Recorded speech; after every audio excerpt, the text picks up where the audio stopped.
Hello, you spooktacular people. Welcome to this 630th episode of the History Goes Bump podcast. Ghost Tours for the Theater of the Mind. I am your host, Diane. And this is Kelly. Kelly, on this episode, we're going to be talking about haunted Air Force bases. Oh, very good. We have quite a few of them. These are ones that are in America because we do have bases all around the world. These are specifically here. And I think all bases probably have hauntings going on, but these ones have the most well-known stories. So we may not have covered every one of them, or maybe one specifically that you're interested in, but we got most of them. Here we go. We're digging in. History tells the story of the world and of our lives. Sometimes that history goes bump in the night. Broadcasting from the center of Oddity and the supernatural in Central Florida, it's the History Goes Bump podcast. Before we get into talking about the history and hauntings of Air Force bases, we want to welcome into the Spooktacular crew, Joe.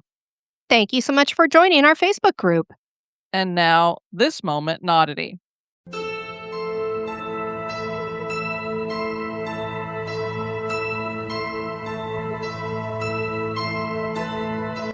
The moment in Oddity was suggested by Michael Rogers. Alfred Eli Beach was an American inventor, publisher, and patent lawyer who spent most of his adult life in New York City. He's most well known for developing the Beach Pneumatic Transit Tunnel, the first experimental subway line in the United States. It began as a secret. Due to political opposition from Tammany Hall, Beach secured a permit for building postal tubes. However, he instead used his patent hydraulic tunneling shield to build a passenger tunnel under Broadway in New York from Warren Street to Murray Street. Ooh, sneaky devil. The construction was completed in 58 days and was a single car line that used air pressure to move passengers between the two destinations. His goal was to alleviate traffic congestion in the city. The tunnel greeted passengers with a luxurious station, with a grand piano, chandeliers, and a goldfish pond. Whoa! Beach's creation was largely a demonstration project to prove the practicality of underground transport in the city. His innovation used clean air power versus the noisy elevated trains of the time. In its first year, the Beach Pneumatic Transit Tunnel attracted 400,000 visitors, who paid 25 cents each to ride the 300-foot-long experimental subway. The line closed in 1873 due to lack of funding and political roadblocks. The tunnel was demolished in 1912, but the story is a legendary piece of New York City engineering history. The fact that Alfred Eli Beach was able to secure permits to build postal tubes, but instead was secretly able to build the first subway in the United States certainly is odd. And again, very sneaky.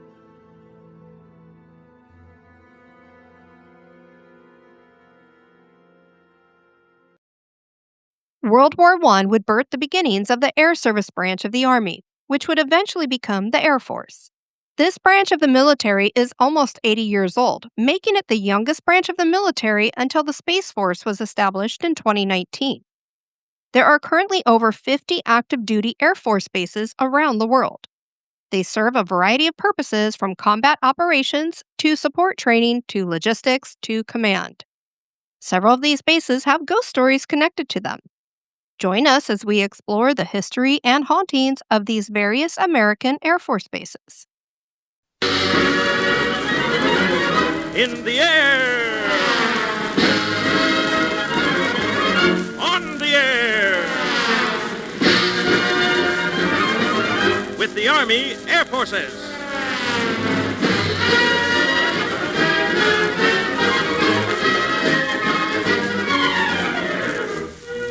The official United States Army Air Forces Band, Captain George S. Howard, Commanding Officer and Conductor, Warrant Officer John R. Barrows, Assistant Conductor.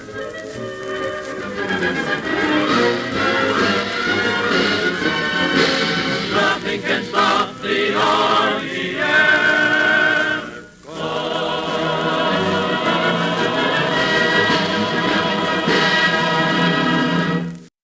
The official motto of the USAF is aim high, fly, fight, win. The beginnings of the Air Service started on August 1st, 1907, when the U.S. Army Signal Corps established a small aeronautic division. This division took care of a couple of things we love: balloons and dirigibles. Oh, love that. Let's get some steampunk going on here, shall we? The Signal Corps would have their first airplane by August 1908, but they would lose it when it crashed the following month with Orville Wright and Lieutenant Thomas E. Selfridge on board. Selfridge was killed. I don't know how Orville Wright fared, but I do know he used to get injured quite a bit in their accidents, so I'm sure he didn't come out of that unscathed. An improved Wright Flyer would replace it and become the Army's Airplane Number 1 on August 2nd, 1909. When World War I started, the first Aero Squadron was established, and it had 12 officers, 54 enlisted men, and 6 aircraft. Can you imagine? Basically, the Air Force started with 6 planes. I mean, it is kind of mind-boggling in this day and age. It would double and triple in size over the next few months, but never reach the level of the air forces of the European powers. In August 1916, Congress appropriated $13,281,666 Ruh-roh. for military aeronautics and another $600,000 for the purchase of land for airfields. Next, Congress passed the National Defense Act, and this really bolstered the aviation section of the Army. During World War II, the German Luftwaffe proved just how important air power had become when it came to war and international relations. And as much as I hate it, I have familial connection to that Luftwaffe. You do. Yeah, my great somebody or another helped to create it. Anyway, President Franklin D. Roosevelt acknowledged the growing importance of air power before America joined the fight, and he told his advisors that, quote, air power would win it. Through that belief, the War Department got started building new bases and focusing on air power with lots of flight training in 1939.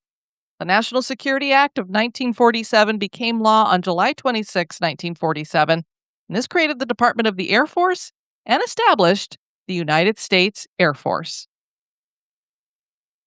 Now, before we jump into talking about all these various bases, I did find a story that was connected to an unidentified Air Force base. So I'm going to share that here.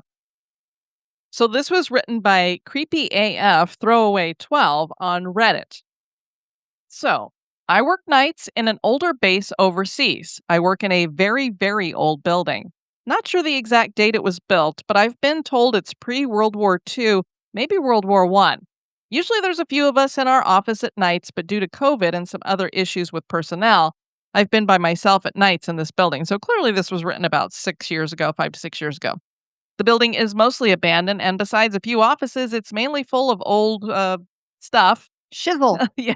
Shizzle. It's full of old shizzle. And a lot of things from the 70s and 80s. Well, it's like Gen X, like us. We're from the 70s and 80s too. Why are they calling it old fashizzle? I found some strange items in there to include old uniforms, journals from the 60s, that'd be interesting to read, and some very old computers. Tandy 1000s and some other ones from that era. Since I work nights, I'll sometimes explore the building.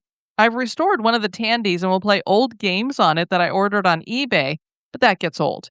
2 nights ago, I had zero work and was sick of playing games, so I started to explore. There's a boiler room I've never been into before because it was locked, but a couple weeks ago, some CE guys were doing maintenance in there and they forgot to lock it, so I just went in there to scope it out. It's a fairly normal boiler room. Was Freddie in there by any chance? With not so much in there except the boiler and an old beat-up workbench. I looked underneath the workbench and saw there was a piece of plywood leaning against the wall. I moved the plywood and saw that it had been blocking a fairly large vent or tunnel. There was no cover on it, so I'm not sure what it was. It also wasn't a typical vent, more of a tunnel, if that makes sense. I peered in there to check it out, but it was pretty dark, so I went back to my office and got a flashlight, and then used that and was able to see there was another room, and the tunnel was maybe 10 feet long or so. I climbed through and found myself in another room with a massive steel door, kind of like a vault in a bank. The lights in the room weren't working, but I was able to look around using the flashlight. The vault door was somewhat open, and I was able to squeeze through it and found a staircase leading down. I'm pretty inquisitive by nature, so I went down the stairs and found a huge room that went on for what seemed like forever. Probably the size of the building and maybe even longer in other parts. I just had a creepy as bleep feeling being down there, like I was being watched. So I turned to go back up the staircase, and that's when I heard a deep voice from somewhere in the dark scream, "Get out." I took off back up the stairs as fast as I could, and I swear I heard footsteps running behind me. I crawled back through the vault door and shuffled through the tunnel, and as I was in the tunnel, I heard the vault door slam shut. The door was huge and made of metal and old as hell. So, how was somebody able to shut that like that? I'm an average build, but when I tried to get it to move earlier, it wouldn't budge. So, whatever was down there was able to close it with ease. I crawled back through the tunnel and into the boiler room and slammed the door behind me and ran out to my car, scared, bleepity, Hoopless. yeah, and just drove the bleep home. It was probably around 1 a.m. or so when all this happened, and I was definitely only down there for like less than 2 minutes, but both my phone and my car clock said it was 4 a.m. Oh, wow. That's weird. So somehow I'd lost 3 hours when I went down there. That's bizarre. I really was freaking out, and I'm a pretty rational guy, but I've read stories on Reddit before about people seeing ghosts, and sometimes it can just be hallucinations from carbon monoxide or something. So I thought maybe it was something like that. I have a friend who works in bioenvironmental engineering, and I know they have equipment that can check for this kind of stuff. I didn't want to tell any of my coworkers because I don't want them thinking I was insane. So I texted him and asked him if he'd be willing to use one of his meters to check it for me. He met me at the building the next night with his gas meter and another meter. All the levels were normal around the office. When I took him to the boiler room, the levels were normal there as well. Now, brace yourselves. This is the craziest part of the story. This person has already had what seems to be a paranormal experience, and they've lost 3 hours. Now, listen to this. But when I showed him where the tunnel was supposed to be under the bench, there was no tunnel. It was just a normal wall. I mean, where did the tunnel go? I don't take meds, have no history of mental health issues, and I hadn't been drinking. I was fairly awake when all this happened, and nothing like this has ever happened to me before. Should I call the chaplain's office to have them come bless the building? Or should I just assume this was all some sort of temporary psychosis and move along, or maybe talk to my doctor or something? Luckily, one of my coworkers is starting nights with me now as well, but I don't know what to do. What in the world? And here's the thing, if this is somebody making up this story, it's a pretty crazy story to make up. Like, you can make up something that's weird and people are like, maybe. But when it's this weird, that's when I believe it because I'm like, you can't make that up. There's no way in your mind that you would have this experience and then be like, I know what I'm going to add on to this. There was no tunnel there. Well, maybe he's a writer. I don't know.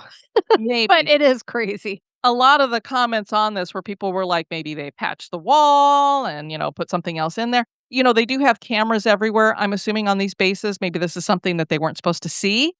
And it is some kind of secret stuff that's going on down there. That's what I would assume this was probably built for, is some kind of clandestine type thing. And maybe they know. And so they're like, we've got to cover this up because now it's been found out or something of that nature. So maybe it was something like that. But where did the 3 hours go? And I don't know. The men in black overalls came and patched up the wall. Maybe. And then they're like, oh, we didn't get him with the little beam that's supposed to make him forget, right? Or something. Or if they made him forget whatever happened in those 3 hours, he might have had some anal probing going on and he doesn't remember. Exit only. Which would be good for him if he doesn't remember. All right. So the next thing I want to talk about, again, before we get into talking about the bases, is a very specific aircraft. It is called the Spook 50. It is the haunted KC-135. Why don't you tell us a little bit about that, Kelly? The KC-135 has a unique feature that goes back to its use during the Cold War, and that is 2 APUs rather than just one. This is basically like an engine, I guess, is the best way I could describe it for those of us who don't know anything about this kind of stuff. These refuelers had a supporting role for Strategic Air Command nuclear bombers and needed to be able to rapidly launch. The Spook 50 was built in 1958 and was capable of flying a 24-hour alert cycle. To this day, the KC 135 is the main source of getting gas to U.S. and Allied forces across the world. Spook 50 made a name for itself due to a tragic death, as well as years of high strangeness via accounts from generations of airmen who've both worked and operated on it. The most infamous story would be from the 80s. This is a quote from a Canadian Armed Forces publication. So it says November 22nd, 1988. March Air Force Base, California, bizarre accident. And we are actually going to talk about this Air Force Base in a little bit. An Air Force reservist died after a window burst on a KC 135 tanker aircraft flying over the Atlantic Ocean, and the cockpit depressurized. Master Sergeant James L. Borland, 47, of Moreno Valley, was killed in the accident as the plane was en route from England, said Captain Richard Williamson, a spokesman for the Air Wing. The precise cause of death was not immediately determined. He died when a 10-inch by 8-inch sextant sighting window in the cockpit broke. None of the 17 others on board was injured. The accident, 4 to 5 hours into the flight from Lakenheath, England was, quote, one of those bizarre things, the odds are 1 in 2 billion, said Lieutenant Colonel Duncan Bridewell. Colonel Tom Frank, the aircraft's commander, said he heard a sharp bang as the plane flew at 35,000 feet above the ocean and miles from land. It's just weird. Like, what would make a window burst all of a sudden? It's very bizarre. So to add on to this, username The Darris wrote on Reddit, when I was a boom operator in the USAF from 2008 to 2012, I was introduced to the legendary haunted KC-135 Spook 50. The 50 comes from its tail number 580050. This is the one plane that seasoned crew members would jokingly try to avoid flying because of its ominous past. My number was called to fly on it during the summer of 2009 when I was deployed in Kyrgyzstan. This was my first operational deployment as a fully qualified boom operator. In the summer of 2009, I was sent on my first deployment. The base I went to had KC-135s that were assigned to Fairchild Air Force Base in Spokane, Washington. I was stationed at McConnell Air Force Base in Wichita, Kansas, so I was not familiar with any of the jets there. Yes, all of the KC-135s required the same checklist and operational procedures, but just like any type of machinery, they all had their quirks and differences that you got to know over the days as line boom. I was fortunate enough to be crewed with an aircraft commander that had just transferred with Fairchild to my unit, so he was really familiar with these jets. Because I was a young boom operator, seasoned veterans would usually haze you in different ways. My AC loved to joke about how scary Spook 50 was for boom operators, and for a couple of weeks of that first deployment, he'd share story after story about how boom operators would see shadowy figures, have lights go out on them at the worst moment, circuit breakers would randomly pop during flight, etc. It was all mostly to freak me out. Well, after about 2 weeks into that deployment, I finally got to fly on this infamous haunted jet. Over the course of my 3-month deployment, I flew on Spook 50 a dozen times, if not more. I became very familiar with her quirks. There was always something strange that would happen that I never experienced on any other KC-135 the rest of my career, ever. On my first flight on Spook 50, I was a little nervous during the pre-flight portion of my checklist. I'd heard all the stories, but still wanted to make sure I followed everything to a T, especially concerning the circuit breaker panel. One of my job duties in flight was to back up the pilots and monitor the circuit breaker panels. So one of the first steps when doing my pre-flight was to check the panel for any popped breakers and reset them. There was an exception for a few that were dangerous to reset. I hope you know which ones those are. Jeez. So during my check, there were no circuit breakers to reset, but right before I moved on to the next step, about 10 different breakers all popped at once. This was not something that ever happened on this jet, and I mean ever, so that was freaky. All of them were simple enough to reset. I moved on.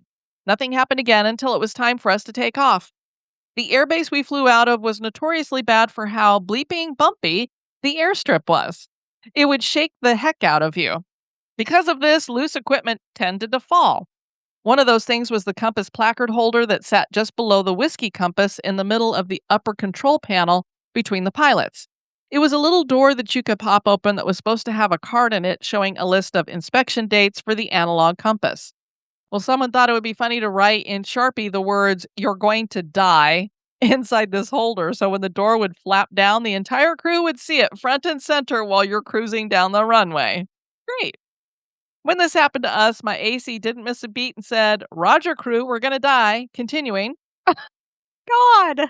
Once we were established in our refueling track over Afghanistan, it was time to sit and wait for someone that needed gas during their mission. I'd find myself sometimes waiting 5 to 6 hours before someone called up needing the gas. In other cases, we'd hang out for the entire night. Nobody would need us. On this day, some A-10s called us up. So I got my gear and headed towards the back to get the boom down and get my night vision to adjust. This is when some strangeness started to occur. I wasn't thinking anything of it because once a receiver calls up for gas, I get into the zone. This job is dangerous, so we're trained to be prepared for all sorts of things. That is pretty much anything except for ghosts. I got to the back of the aircraft and lowered the boom. I was pretty much ready to go. I was in radio contact with the A-10 pilots, so the show was about to be handed off to me once I got visual contact with them. Up until I made physical contact with the aircraft, meaning the boom was connected in flight and we were passing fuel, everything was smooth and chill. As soon as I got the nozzle into the A-10's receptacle, I felt the feeling of someone else's hand grab my right wrist, which was controlling the boom. My instinct was to disconnect from the A-10 and return them back to a safe distance while I figured out what was going on.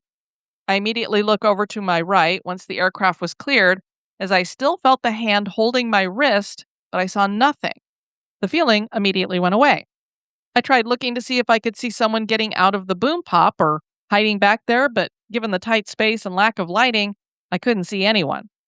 So I called up to my pilots over our internal comms and said, "Hey, who the bleep was back here with me?" I was angry. I thought one of my pilots came back to bleep with me. She's doing a great job editing with all the foul language, just so you guys know. And given It's very colorful. it is. Well, they're in the military, I understand. Yeah. And given the critical phase of flight we were in, I was going to go off on them. Both the pilots were on their regular comms and in their respective crew positions in the cockpit. Again, they are both required to be in those seats during all critical phases of flight. They were good pilots too, so I believe they would never do such a thing, but again, you never know. Especially after they were hazing me pretty much for the entire deployment. So I took a beat to relax and regain my composure and told the A-10 to come back in for some gas. We got them finished up with no other issues. After that incident, I didn't experience anything else that was crazy for that flight. All the things I experienced for the rest of the deployment, the feeling of someone standing very close to me, even in the daylight, lights turning on and off randomly without anyone touching the switch, voices when not in flight.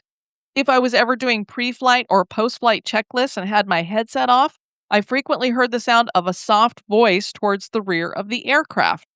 I played around with our cargo compartment speakers to test whether or not I was hearing a faint sound of my pilots running through their checklist over the radios, but I'm 99% sure this was not the case. Basically, the voice sounded as if it was someone sitting in the boom pod in the back of the aircraft just having a conversation with themselves. Also, the feeling of something physically touching me, usually like a hand grabbing my arm or leg. I formed a fear of taking naps on that plane because whenever I did, I'd usually get woken up by the feeling of someone grabbing my shoulders and shaking me awake. I never experienced this on any other jet or sleeping anywhere else as far as I can remember. This was something I heard from a couple other boom operators when I asked them if they experienced anything on Spook 50. Thumps in the floor of the cargo compartment. The KC-135 is known to have very specific physical characteristics that you can feel through the floor of the airplane. Whether it be from the landing gear extending and retracting to fuel pumps through the lower body turning on or off. However, those were usually audible and you felt a vibration through the floor. On Spook 50, I experienced what felt like somebody underneath the floor knocking on it below my feet. What the hell is that? This could just be how these physical characteristics were experienced on this jet because, like I said before, all of the KC-135s I flew on had their quirks. This one was just a little more accentuated.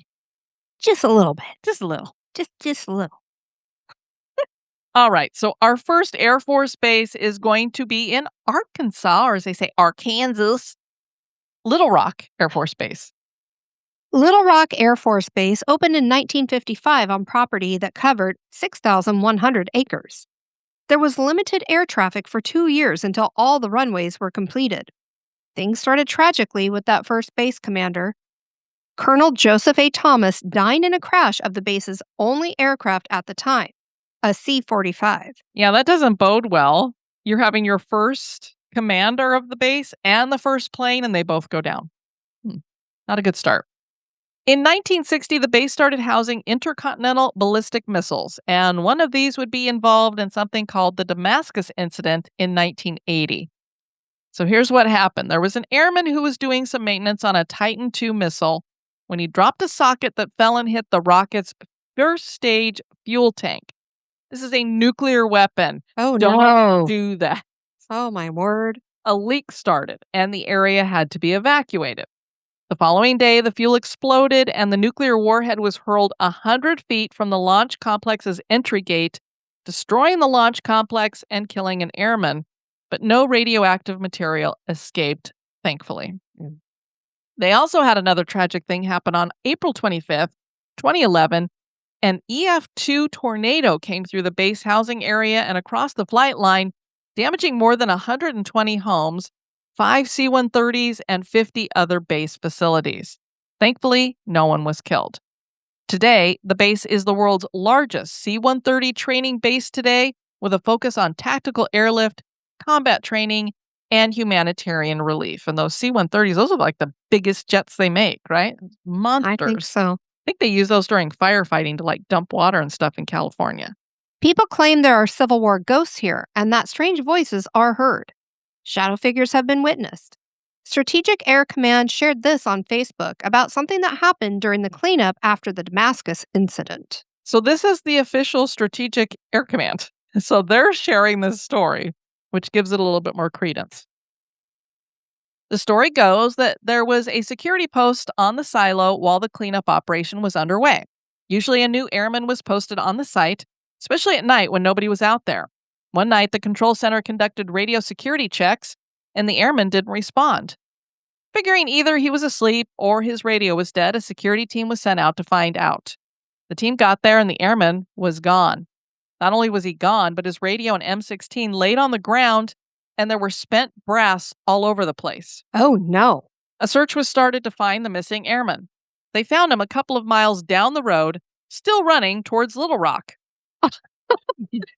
Okay, what happened here? And did he need a change of his pants too? They picked him up and took him back to base.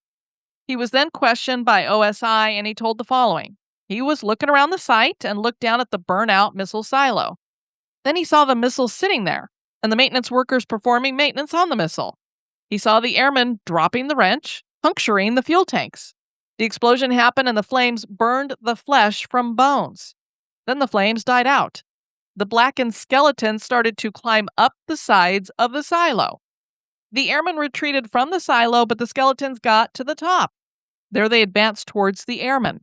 He then took aim and fired all his rounds. He then dropped everything and ran.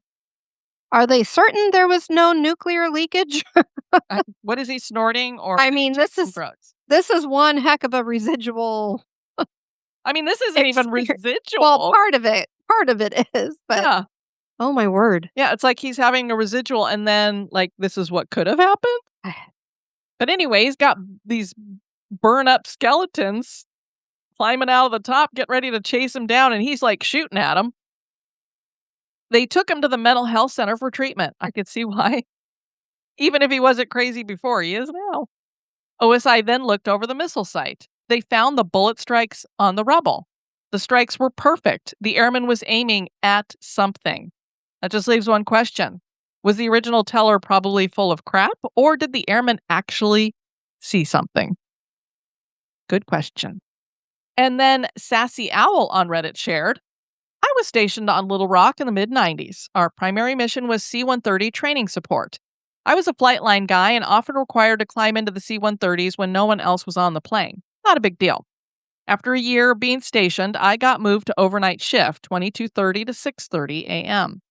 Now, my primary job was to go to all the airframes scheduled to fly that day and upload water and such for the crew and conduct other small tasks on the plane. Any given night, I would visit 25 to 30 individual planes.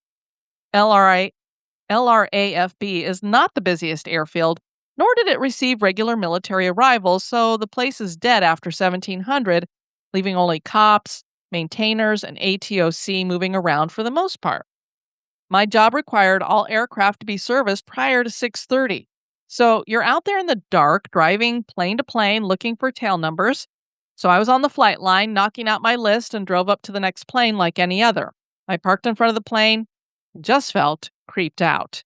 The planes, nearly 100, were parked in a grid pattern, and some could be really far from the active area of the flight line. This particular plane was a couple hundred yards from the road, so once you turn the truck off, it's dark and silent, and you're surrounded by these giant black forms looming all around you. I sat in the truck for a few moments and looked around from the seat before I came to my senses and realized I was just in my own head. I got out and opened the tailgate and felt this horrible chill, and the breeze picked up. It was fall, but I was cold, and that creeped out feeling returned. I finally went up the stairs, entering this unpowered plane with just my little mag light to see. So I'm counting the tie down on the plane near the middle of the cargo area, and I hear the distinct sound of someone stepping on the stairs on the aircraft to enter. This sound is two parts: sound of the boot stepping down on the stairs, and then the sound of stairs touching down on the concrete. So it's like there's weight to it. I spun around and dropped my light and tried to get quiet. I'm going to hide from the ghost. I'm sure they can't see me. The next two footsteps that would carry the visitor into the plane never came, and I stood frozen for a few moments before laughing it off. I grabbed my light and turned back to the tie down. Just as I resumed, I clearly heard a male voice directly behind me ask, "Got a pen?" I'd be like, "Yes, right here." Ooh! Right in the eye. I spun around. I'm pretty sure I screamed. It scared the bleep out of me. The sound of the voice sounded like someone would be standing directly behind me, but no one was there when I turned around. I was frozen for a moment, then I bolted off the plane and tore off the flight line. It was about a mile drive back to my shop, and my heart was still pounding when I got back to the yard. That was the only weird thing that happened at LRAFB. Yeah, it's the only weird thing, just hearing this male voice asking if I have a pen after I hear it climb into the plane. All right, well, we're going to move on to another base. This is Offutt Air Force Base. Offutt Air Force Base is located just outside of Omaha, Nebraska, and began as Fort Crook in 1890. This was named for a veteran of the Civil War, Major General George Crook. The fort was used for Indian conflicts and sent troops to the Spanish-American War in Cuba. They suffered heavy casualties, with only 165 troops surviving out of a regiment that numbered 513. Many died due to tropical diseases. The parade grounds and a few brick buildings have survived to the present day. And this is wonderful. The 61st Balloon Company would be stationed at Offutt in 1918. The airbase takes its name from First Lieutenant Jarvis Jenness Offutt, who was the first native of Omaha to become a casualty in World War I. Offutt Field was designated in May of 1924. The first airfield was grass. The post office also used the field for refueling and was mostly used for training purposes before World War II. When that war started, a new bomber plant was built at the base. The B-29 Super Fortress was crafted here, and these included the Enola Gay and Boxcar, which were the heavy bombers that dropped the atomic weapons in Japan. The newly established USAF took over the base in September of 1947 and would rename it Offutt Air Force Base in January 1948. This then became the headquarters of Strategic Air Command. The base grew quickly during the Cold War and eventually became U.S. Strategic Command when that war ended. It was from a bunker on this base that President George W. Bush conducted the first strategy session as to how America would respond to September 11th. When the space shuttles were in use, they would be shuttled through Offutt. Building 41 is home to the 55th Communications Group, but when it was built in the early 1900s, it was a post hospital when this was still Fort Crook. This hospital had both a morgue and a crematorium. RIP Paranormal Ventures investigated in 2019. One investigator was overcome with sorrow in the morgue. which she described feeling like a mother's sorrow. They had a trigger box, which was like a motion detector that had a ballerina that would spin on the top of it. An investigator named Jason was going to remove the ballerina from the box, and he felt something push his hand away from doing that. They wanted to watch the ballerina, dang it. Roy Methius said on Reddit, off at Air Force Base, Old Building 41. Used to be a hospital, and the basement was a morgue with a crematorium in it. If you go there at night, you can hear what sounds like a small kid laughing and running through the halls on the third floor. I can't remember off the top of my head, but one of the floors was allegedly a psych ward and maybe had a section for kids. I made the mistake of being there with one other person late one night after closing down a lengthy exercise, probably around 2 a.m. I heard the voice and the running, immediately turned around to flip on the light switch and started hollering at the person I was there with to stop being an idiot. As I turned around, he was standing right behind me with a terrified look on his face. Bro, you heard that too? We immediately left and locked up behind us. No other cars in the lot. All the other doors were locked. Later learned the kid ghost had a name, Billy I think it was. I never went there by myself at night. Freaked me right the heck out. LOL. Linny Elliott wrote on Facebook, I worked on the third floor for many years. Yes, the place is haunted. Not only will you hear knocks on closed doors, but hard knocks. In addition, you will hear glass breaking and the toilets will flush. Well, I mean, hey, at least they're not flushing. That's true. Many nights working late, I would encounter those noises as well as feeling the spirits. They truly come out after dark, but only when there are not many people in the building. Billy is true too. Story goes, he was a child that died in the building when it was a hospital. Other haunted locations include Building D, where B-29 manufacturing took place. Strange, loud noises are heard, disembodied voices are heard, and lights turn on and off by themselves. The old Strategic Air Command headquarters is said to be haunted by the spirit of General Curtis LeMay, who liked to smoke cigars. When he's around, there is the scent of cigar smoke. All right, now off to Wendover Air Force Base. Wendover Air Force Base is no longer a military installation, but rather Wendover Airport today. But based on its history, we want to include it. Wendover Army Airfield was built in 1940 in Tooele County, Utah. This played a crucial role during World War II and was once one of the largest bombing ranges in the world. The unit that dropped the atomic bombs on Japan were trained here. Construction continued throughout the war with 3 runways and 7 hangars. There were 18,000 military personnel on the base as well as 2,000 civilian employees. At its peak, the base had more than 668 buildings that included barracks, a gym, mess hall, service club, and a 300-bed hospital. The base was placed here because it was remote and could be used secretly. That made life on the base hard with harsh weather conditions, and training hours were long. The secret operations could cause psychological issues. I'm not sure what all that means, but that's what it said. One story from the base dates to July 25th, 1944. Apparently, 5 armed prisoners escaped Wendover's military guardhouse by taking a guard hostage and forcing him to drive them in a stolen garbage truck to Knowles. They let the guard go and stole another car, which they crashed and then tried fleeing on foot. They'd only had around 2 hours of freedom through this escape before being captured. Military officials were never forthright about what really happened here. Of course, the most important secret plan developed here was the atomic bombing of Japan. Test drops were conducted here. After the war, Wendover played a key role in the post-war weapons development industry. The Air Force closed it in 1969, and Wendover City took it over in 1977. Tooele County assumed ownership, and it opened as the airport in 1998. People have claimed to hear disembodied footsteps and voices. There are reports of full-bodied apparitions wearing World War II-era uniforms being seen and blood-curdling screams. Strange music is sometimes heard, and an unexplained light has been seen landing on the active runway. The firehouse building was used by the Civil Air Patrol and has a haunted reputation. People would stay overnight there sometimes, and one time a guest woke up and heard these quiet, disembodied footsteps that seemed to be winding through the people all sleeping in the room.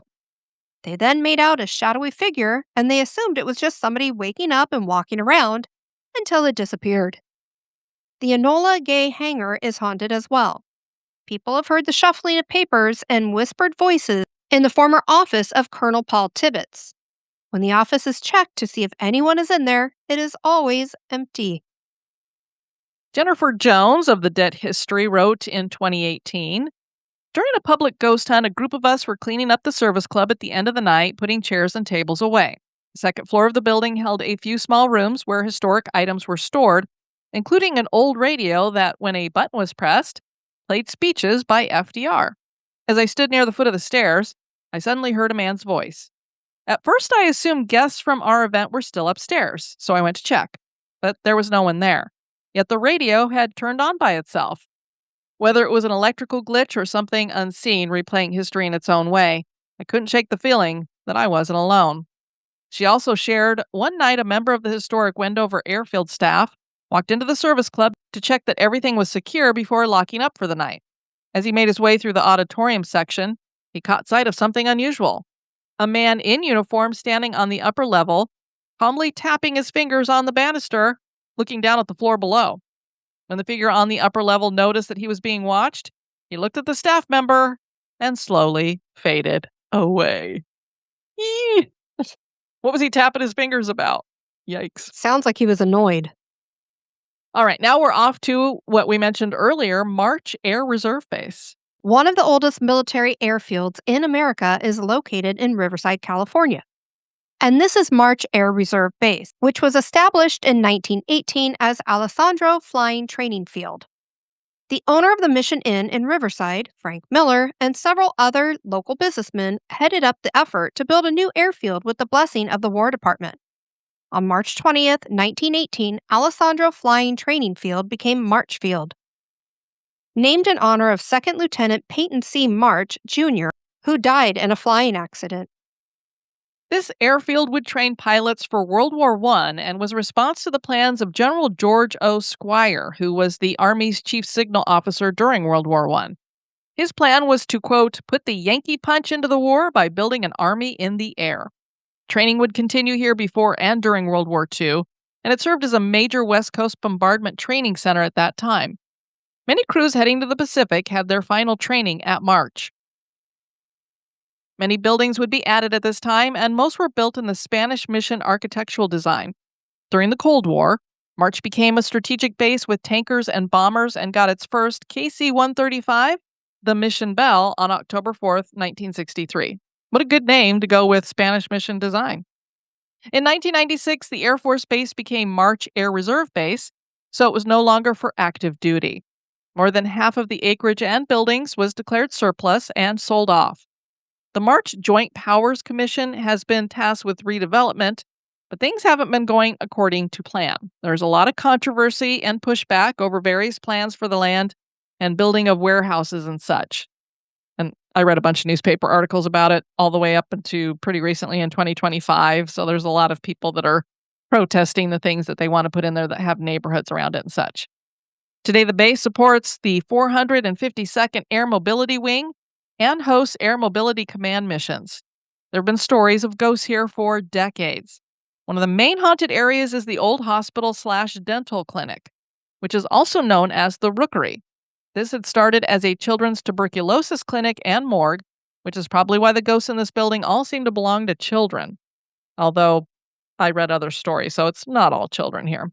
Staff claim to have seen ghostly children playing, and they apparently like to hide things. As Diane said, there aren't just young children here, though. A teenage girl has been seen many times walking around the hospital. She is a pretty horrifying figure, though, as her face is sliced open and she seems to be talking to herself about trying to find the person who has done this to her. There have also been reports of a lady in white and a 19th century officer named Major Edmund Ogden. There's a museum on the base, the Marchfield Air Museum. This building is haunted more than likely because of attachments to the objects inside, which include aircraft. Visitors and staff are positive that former pilots are hanging around their old aircrafts. Visitors claim to hear disembodied voices and to hear noises, and these have also been captured by paranormal investigators. Full-bodied apparitions of pilots have been seen.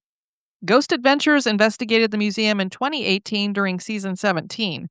They captured a voice that they interpreted as a child saying, "It's Daddy's." Later, another voice reportedly said, "I'm the mother." I don't know what that's all about. Did a family die here? They used a Polaroid camera and captured strange anomalies. And then on video, they captured a spiral light or ball of mist flying towards Aaron's face. The SLS camera also picked up a figure where this visual anomaly had been. Zach was told by employees that they sometimes feel like spirits are passing through them and they see artifacts moving on their own. Phil Navratil was investigating the museum with his son and his son's girlfriend, Frida. Phil said, "When we entered the room, she was white as a ghost and her eyes were as big as saucers. We asked her what happened and she said, there was a shadow figure standing right in front of me, blocking my way out. You could tell she wasn't making stuff up. She was scared. She looked scared." Phil also said that they captured an EVP. Frida had asked, "Where's the light?" And a voice on the recording said, "It's over here." Now on to F.E. Warren Air Force Base. Francis E. Warren Air Force Base is located in Cheyenne, Wyoming, and is the oldest continuously active installation in the Air Force. The base got its start as a tiny Army outpost called Fort D.A. Russell that was established for workers building the Union Pacific Railroad in 1867. And as someone who lived in Wyoming for 4 months, I know this is true. It's a tough place to be stationed on the plains with rough weather in the winter. Ugh.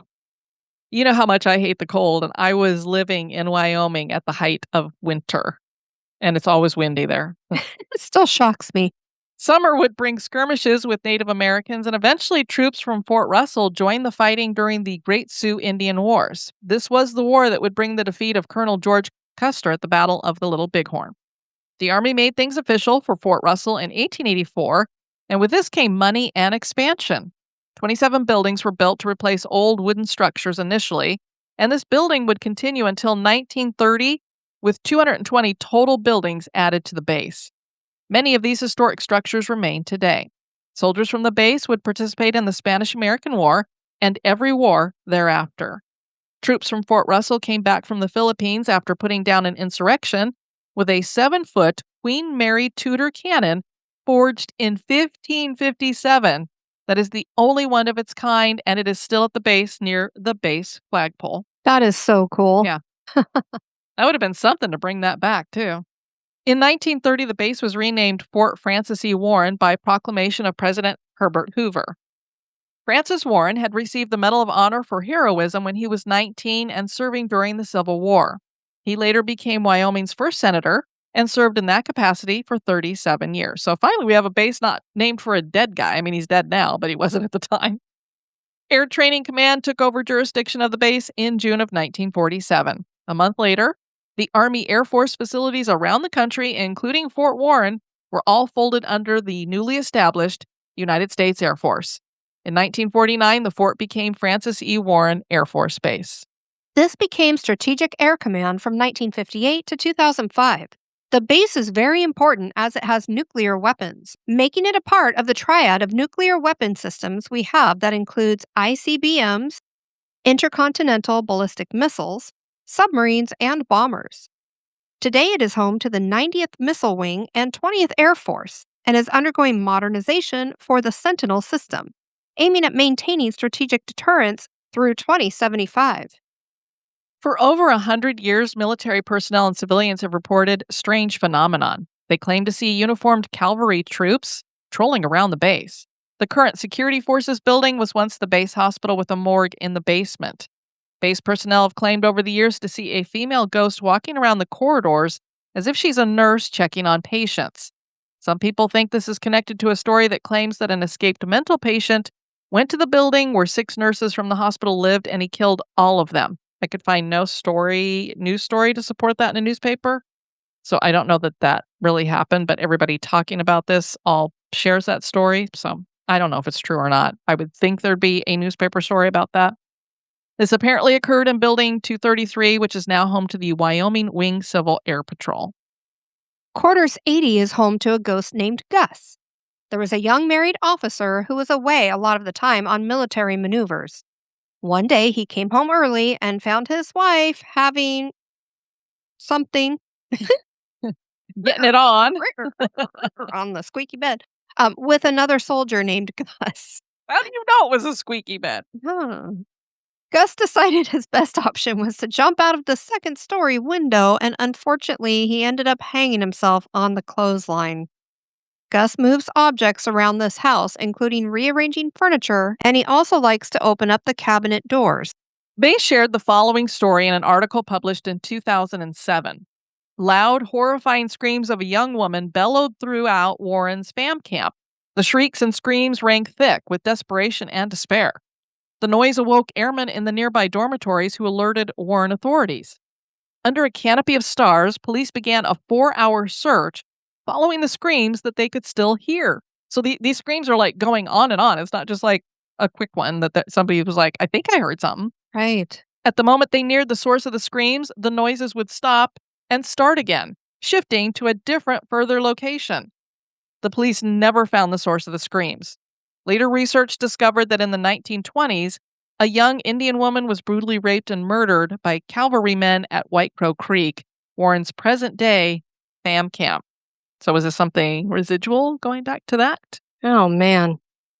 And we have our final Air Force base, Hickam Air Force Base. Hickam Air Force Base is on the island of Oahu in Hawaii. It is today merged with the naval station Pearl Harbor. Land was bought from several estates on the island to build a new air depot in 1934. The task of building a modern aerodrome from sugarcane fields and tangled brush was difficult, but the new airfield was completed and dedicated in May of 1935. It was named in honor of Lieutenant Colonel Horace Meek Hickam, an aviation pioneer who was killed in an aircraft accident in Galveston, Texas, the month before the airfield opened. Throughout the rest of the 1930s and into early 1940, the base expanded with new buildings for barracks and other housing, and the largest structure of any kind on an American base, the Hickam Hotel, which was a consolidation of a mess hall, medical dispensary, post exchange, laundry, and day rooms. Hickam was part of the Japanese attack on Pearl Harbor on December 7th, 1941. Its planes were bombed and the structure suffered extensive damage. Base had 189 people killed and 303 wounded. Casualties included 9 Honolulu Fire Department firefighters who fought fires at Hickam during the attack. They all received Purple Hearts, and that is something that has only ever been done at that time because they were civilian. Usually civilians aren't given Purple Hearts, but they were. The base continued to train pilots during the war and assembled aircraft. During the Cold War, Hickam served as the military air transport service and supported the Apollo astronauts in the 1960s and 1970s. Base also hosted Operation Homecoming, which was the return of POWs during the Vietnam War. The space shuttle flights would also use the base in the 1980s and 1990s. The base bears the scars of its past, with bullet holes still marking many buildings, and the tattered American flag that flew over the base the morning of the attack on Pearl Harbor is on display in the lobby of the Pacific Air Force's headquarters building. This building has many bullet-scarred walls that have never been fixed to serve as a reminder to never again be caught unprepared. The worst air disaster in Hawaii's history took place here as well. On March 22, 1955, a United States Navy Douglas R-6D-1 Liftmaster was carrying 66 people through a bad rainstorm and ended up veering off course and crashing into Polycea Peak, killing everybody on board. This past seems to have left spirits. People claim to hear bombing noises and the sounds of dying soldiers. Full-bodied apparitions wearing World War II uniforms are seen. The most well-known ghost is named Charlie, and he roams the halls and often switches the radio stations. He likes to throw things, too. Throwaway to reply one wrote on Reddit, "When I was a kid, I got salmonella and was hospitalized at Wilford Hall for about a week. When I got admitted, I had a 111 temperature. Holy cow! They threw me in a bathtub of ice water, clothes, and everything. First day or two was not fun. But that's not why I'm writing this. One night, I was feeling pretty good and couldn't sleep. The nurse said it was okay if I walked around the building as long as I didn't go into any rooms or the emergency room. So I set off to wander around. At one point, I came up to this area that had 6 or 8 elevators. As I'm passing them, I heard a ding, and I looked to see who's going to come out of the elevator. The sole elevator facing directly towards me opens up, and there's a little girl about 6 or 7 standing in the elevator. I ask if she's lost, and she doesn't say anything. Then the elevator doors close, but I don't hear anything indicating to me that the car is going up or down. Concerned for her well being, I walk over to the elevator and hit the button. When the elevator doors opened up, nobody was in the elevator. I noped it back to my room and never went exploring again. Nope. Nope, nope, nope. You're gonna love this Um, this name, Kelly. Maybe we'll change I'll it to just I'll just say it. I mean, that's okay. I piss rainbows. Sounds like a medical condition to me. I mean, unicorns fart rainbows, so what the Oh, heck? okay. I piss rainbows wrote on Reddit. I had to stay late in PACAF headquarters once, and it creeped me the F out. The motion detectors activated the lights in our office, and I was the only one in the area. I was inside a cubicle writing something, so I'm pretty sure I didn't set them off. Then again, I had heard it was haunted, so that didn't help. Someone else swore they heard people talking to each other when he was there late one night and he was alone. If you have a dog, try walking it past the field in front of the water tower. Some dogs, like mine, freak out and growl and bark at the field. I heard that's where they laid all the bodies after the attack, and that's why some dogs hate it. Interesting. Yeesh. Kristen wrote in 2005, I hadn't been stationed there for very long and I'd just gotten out of basic and tech school, so I was still kind of learning the ropes. Well, the commander's secretary had to leave for an appointment and asked me if I would sit outside the office and answer phones for her and take messages. Well, of course I said yes, so I sat down. It was so silent in the office it gave me the creeps just to sit there with no one around. I was sitting there patiently waiting for the commander or the phones to ring when I started to hear someone pass back and forth from the deputy commander's office, past my desk, and into the commander's office. First, I thought it was the people upstairs, but then the weirdest thing was if you got up and started to walk across the room, the footsteps would stop until you passed, then started passing again once you passed a certain place in the office. So I knew it couldn't be upstairs. The timing was just too perfect every time. You could take a step, and as soon as you did, the pacer would stop walking. My supervisor at the time and I went in one Saturday to work on some things and catch up on paperwork. On Saturdays, there's no one in the building with the exception of security forces and some computer people that have work to do then. This might not seem like much, but I'm going to tell it anyway. Well, we walked in, had our IDs checked, the usual stuff, and went to the second floor where our office was. I clearly remember leaving the door to the hallway wide open. After we'd done all the things we needed to do, we walked towards the door and it was shut. Now, mind you, no one else was on that floor. It was quiet and everything was still expected for the both of us. Anyway, there's a story behind all of this. Apparently, a few years back, some guy committed suicide because his wife had left him and he was brokenhearted. He jumped off the top of the building I worked at one day, and I guess he's still there wandering around. Like I said, it wasn't much, but still odd just the same. And then this Kristen went on to share that they are kind of sensitive when it comes to things and a little precognitive, so they're not sure if maybe that's why they were picking up on things a little bit more. And then Amy wrote this in 2006.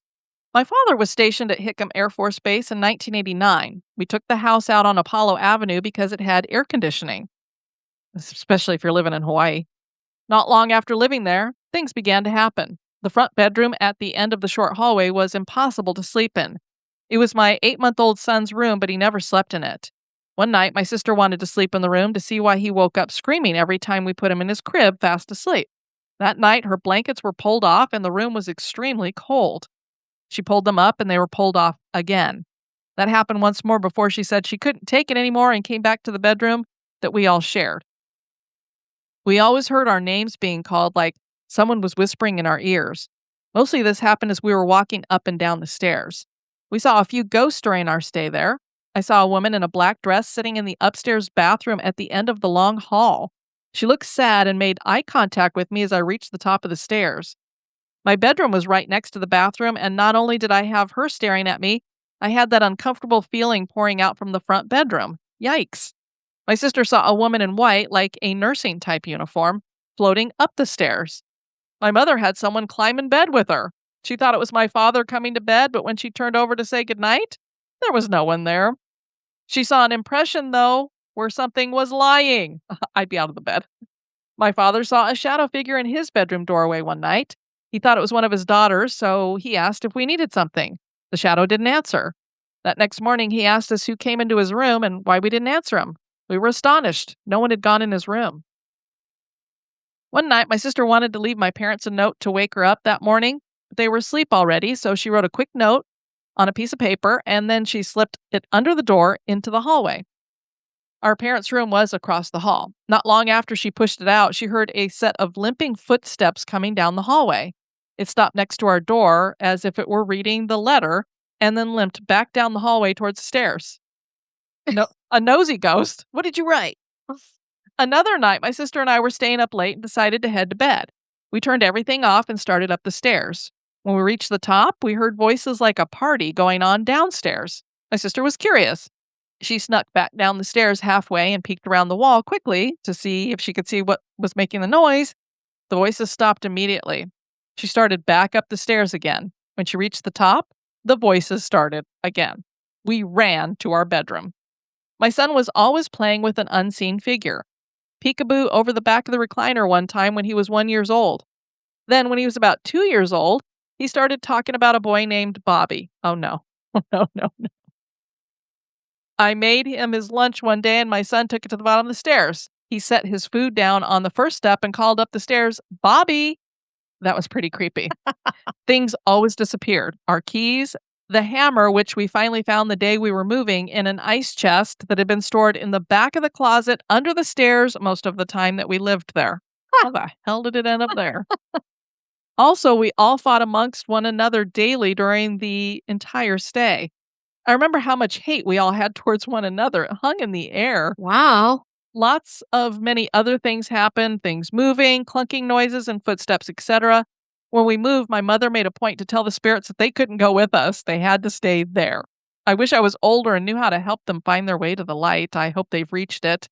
I saw that there was another account of a house on this same street on this website that I found this on, and I'm curious to know if they lived in the same house as we did. I can't remember the numbers exactly, but I'm sure I could find out. I do know that it was in the D townhouse, but I can't remember whether it was 2625, but that seems right to me if I were to guess it. I also do remember finding out that those houses were built on the old flight line during the Pearl Harbor attack. It had been set up as a temporary morgue during that period. Oh, my. That's where the hauntings are probably coming from. Yeah. While the Air Force bases are young in comparison to other military branch counterparts, there has still been plenty of time and enough tragedy and death to lead to hauntings. Are the Air Force bases in America haunted? That is for you to decide. Well, I know we have lots of listeners who've been stationed in different places. Let us know if you had any creepy things happen when you've been stationed at a base. There is one called, I believe it's Kadena, or I'll have to see how to say that, but it's over in Japan, and I'm going to be doing that as the bonus cast coming up here. So, Executive producers have that to look forward to. yes, there's a lot of creepy stuff going on there. We want to thank those of you who are veterans or are currently serving for your service. We greatly appreciate that. Absolutely. Want to encourage you guys to check out our website at historygoesbump.com. And if you'd like to send us some feedback, you can do that at historygoesbump@gmail.com. Want to thank you guys for joining us on this episode. I've been your host, Diane. And this has been Kelly. You take care now. Bye-bye. Bye-bye. This episode is brought to you by our executive producers. Dispatches from the Grave Digger. We want to thank Carrie Hirschberger for raising your support. We greatly appreciate that. We're going to be putting you in a garden crypt. Thank you so much for supporting our show. We really could not create this show without our executive producers.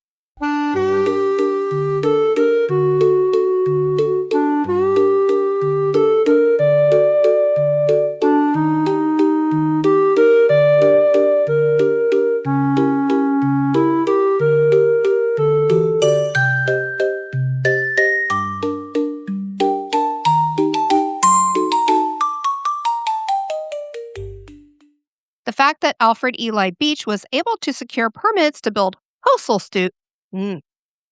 Postal stoobs? What are stoobs? At least I didn't exactly? say stools. Ew. Watch where you're walking. Well, it could have been stools like, sit on I stool. know. Well, of course, you go to poop Well, immediately. 13-year-old boy and all. This was named for a veteran. Veteran. But what? But weather. It's weather windover. Jeez, me and my R's and W's. I know, can't do them together. Wascally Wabbit. One of the oldest military airfields in America is located.